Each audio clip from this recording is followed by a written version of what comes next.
बांकीपुर के चुनाव को लेकर हर किसी के जहन में यही सवाल है कि परिणाम आखिर होगा कैसे। देखिए, चुनाव को लेकर तमाम लोगों ने एग्जिट पोल निकाले। चुनावी विश्लेषकों ने भी कई तरह के एग्जिट पोल दिए। किसी ने कहा कि प्रशांत किशोर चुनाव जीत रहे हैं, तो किसी ने कहा कि बीजेपी के नीरज सिन्हा बाजी मार रहे हैं। चलिए, सबका अपना एग्जिट पोल है, लेकिन पीओ भारत पर इस वक्त हम लोग पूर्व आईपीएस अमिताभ दास सर का एग्जिट पोल लेंगे। सर, आपने कई लोगों को एग्जिट पोल दिया है और मैं सीधे यही जानना चाहूंगी कि परिणाम तो 3 तारीख को पता चलेगा कि बांकीपुर से उपचुनाव कौन जीता, लेकिन फिलहाल जनता जानना चाहती है, जिस तरह से पोलिंग हुई, जिस तरह से मतदान हुआ और माहौल जिस तरह से गरमाया रहा बांकीपुर में, क्या लगता है यहाँ जीत किसकी आपको दिख रही है? एग्जिट पोल में प्रशांत किशोर जीत रहे हैं, पीके जीत रहे हैं, जन स्वराज पार्टी की जीत हो रही है।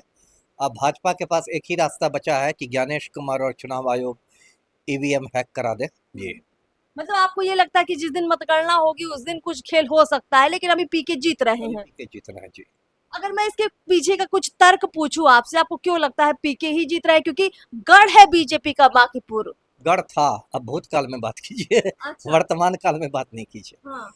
देखिए, नितिन नवीन ने यहाँ से इस्तीफा दिया था। बहुत साल से वो यहाँ थे, एमएलए थे। इसके पहले इस बांकीपुर पटना पश्चिम कहलाता था, तब उनके पूज्य पिता नवीन किशोर सिन्हा थे। कई दशकों से भाजपा का गढ़ है, इसमें कोई संदेह नहीं। और इसलिए जब उपचुनाव की अधिसूचना निकली थी तो भाजपाइयों का एकदम चरम पर अहंकार था। भाजपा वाले यहाँ तक कहने लगे थे कि हम लोग कुत्ता बिल्ली किसी को खड़ा कर देंगे, बांकीपुर जीत जाएगा। लेकिन उसके बाद प्रशांत किशोर की एंट्री से पूरा मतलब माहौल बदल गया। और उसके बाद भाजपा ने एक के बाद एक मतलब गलतियां भी की और घबराहट भी दिखा दी। पहला काम तो इन लोगों ने किया कि अपना उम्मीदवार बदल दिया। इन लोगों ने शुरू में अभिषेक सिन्हा बंटी को खड़ा किया था, उनको हटा के नीरज सिन्हा को खड़ा किया। तो मैसेज ये चला गया कि भाजपा का आत्मविश्वास थोड़ा डगमगा गया है ना। जहाँ से आप कुत्ता बिल्ली को खड़ा कर रहे थे, वहाँ आपको अब आदमी में बदलाव करना पड़ा। उसके बाद फिर भाजपा ने क्या किया कि जन स्वराज पार्टी में तोड़ फोड़ की कोशिश की। केसी सिन्हा जो गणितज्ञ थे, उनको कहा गया कि आपको कुलपति बना दिया जाएगा, वीसी बना दिया जाएगा, और उनको ये लालच देके भाजपा में शामिल कराया गया। इसका भी मैसेज गया कि भाई आपको डावाडोल है आपका आत्मविश्वास, है ना। उसके बाद क्या हुआ कि प्रशांत किशोर के खिलाफ 40 स्टार प्रचारकों की फौज उतारी गई। मतलब जैसे महाभारत में एक अभिमन्यु को घेरने के लिए पूरा कौरवों ने चक्रव्यूह रच लिया था, ऐसे ही एक प्रशांत किशोर को घेरने के लिए 40 स्टार प्रचारकों की फौज आई। जिस रिंकिया के पापा से लेके पावर स्टार कोई नहीं बचा। तो इससे भी पता चला कि आत्मविश्वास की कमी हो रही है। उसके बाद क्या हुआ कि प्रशांत किशोर के एक सहयोगी होटल व्यवसायी हैं, उनका होटल है, उन पर इनकम टैक्स का रेड हो गया। आयकर विभाग को भी अभी याद आया कि कुछ गड़बड़ है। इससे भी पता चला कि भाजपा डराने धमकाने की कोशिश कर रही है। उसके बाद क्या हुआ कि पटना के जिलाधिकारी ने जीविका दीदियों को लगा दिया मतदाता जागरूकता कार्यक्रम के तहत। अच्छा। और वे जीविका दीदियां घर घर जाकर बोलने लगी कि भाजपा को वोट दो, नहीं तो राशन मिलना बंद हो जाएगा। मतलब खुलेआम सरकारी तंत्र का दुरुपयोग शुरू हुआ भाजपा के पक्ष में। उसके बाद क्या हुआ कि जब तेज प्रताप यादव ने समर्थन कर दिया प्रशांत किशोर का, तो उनको एक झूठे मामले में, हत्या के प्रयास के मामले में सम्राट चौधरी ने बंद करवा दिया। उसके बाद क्या हुआ, भाजपा ने वीणा मानविका जो जनशक्ति जनता दल की उम्मीदवार थी, उनका नामांकन रद्द करवा दिया। तो और आखिरी आखिरी दिन, मतदान के दिन तक गुंडागर्दी चलती रही है। परसों रात में 20 जनसुराजियों को उठा लिया पुलिस ने, एक तरफा कार्रवाई की।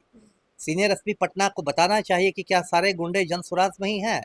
क्या भाजपा में कोई भी ये सारे हरिश्चंद्र हैं? कल भी बहुत जगह गुंडागर्दी हुई है। तो ये सब हो गया। इसके कई, देखिए भाजपा के हार एक तो अहंकार सबसे बड़ी वजह था। जब आप ये कहते हैं कि हम कुत्ता बिल्ली को जिता देंगे, इसका मतलब है कि आप मतदाताओं को अपमानित कर रहे हैं। ये मतदाता तो कुछ है ही नहीं, हम कुत्ता बिल्ली किसी को खड़ा कर दें। दूसरी बात क्या हुआ कि जो सवर्ण लोग भाजपा को आंख मूंद के वोट देते थे, पिछले कुछ महीनों में बहुत सारे सवर्णों का मोह भंग हुआ है भाजपा से। चाहे वो यूजीसी कानून को लेके हो, या नीट छात्राकांड को लेके हो, या भरत तिवारी हत्याकांड को लेके हो।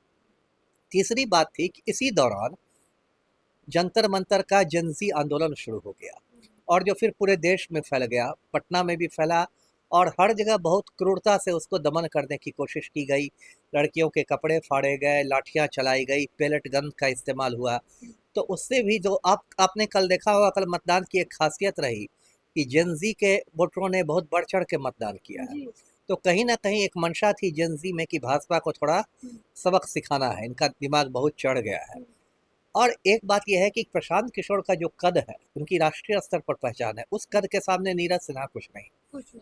राजा भोज और गंगू तेली का मुकाबला था। अच्छा। हाँ, तो इन सब कारणों से भाजपा का मतलब बैंड पूरी तरह बच गया। आपने बहुत सारे जो फैक्ट दिए हैं, बहुत सारा जो आपने यहाँ पर मुद्दा दिया है, उससे तो देखकर यही लगता है कि वाकई में बीजेपी का ये गढ़ अब हिल चुका है। सर, बहुत सारे पोलिंग सर्वे हमने देखे, 50 से 55% वोटिंग हुई है प्रशांत किशोर के पक्ष में, ऐसा कहा जा रहा है, दावा किया जा रहा है। और कहीं ना कहीं ये भी एक बड़ी वजह रही कि तेजस्वी यादव एक्टिव नहीं थे, रेखा गुप्ता का कहीं कोई बहुत असर नहीं दिखा। कुल मिलाकर प्रशांत किशोर आपके हिसाब से जीत रहे हैं, और आपको ये भी लग रहा है कि मतगणना के दिन कुछ गड़बड़ भी हो सकती है? ये खतरा तो हमेशा मौजूद है। एक खतरा तो जब तक ज्ञानेश कुमार जैसे बेईमान मुख्य निर्वाचन आयुक्त रहेंगे इस देश में, जो भाजपा का दलाल बन के काम करेंगे, तो ये खतरा, ईवीएम हैकिंग का खतरा भी आपने बंगाल के चुनाव में देखा। जगह जगह मतगणना के दिन सीसीटीवी कैमरे खराब कर दिए गए, तृणमूल कांग्रेस के प्रतिनिधियों से मारपीट हुई, उनके कार्यकर्ताओं को हटाया गया। तो ये तो भाजपा का एक पूरा ऑल इंडिया पैटर्न है, अखिल भारतीय स्तर पर वो करते हैं जी। कितने वोट गड़बड़ किए जा सकते हैं? अब ये तो है कि कितने बड़े पैमाने पर होता है। लेकिन देखिए, एक बार इस बार पूरा हिंदुस्तान का मिजाज बदला हुआ है। एक बात मैं ये भी बता दूं, जेनजी क्रांति ने पूरे हिंदुस्तान का मिजाज बदल दिया है। इस बार यदि भाजपा बेईमानी करके पिछले दरवाजे से जनादेश को हाईजैक कर लेती है, तो बिहार चुप नहीं बैठेगा। अच्छा। लाखों लोग सड़कों पर आ जाएंगे और बहुत बड़ा शांतिपूर्ण प्रदर्शन होगा इस वोट चोरी के खिलाफ। ये भी मैं बात बता देता हूँ। चलिए सर, बहुत बहुत शुक्रिया हमसे बातचीत करने के। कुल मिलाकर प्रशांत किशोर का नंबर 1 पर आना चौंकाने वाला नहीं है, क्योंकि बहुत सारे लोग ये दावा पहले ही कर चुके हैं। लेकिन जो कुछ भी अमिताभ सर ने कहा वो जरूर चौंकाने वाला है, क्योंकि उनको ये लगता है कि हो सकता है कि मतगणना के दिन कुछ गड़बड़ ना हो जाए। अगर ऐसा होता है तो काफी दिक्कत हो जाएगी।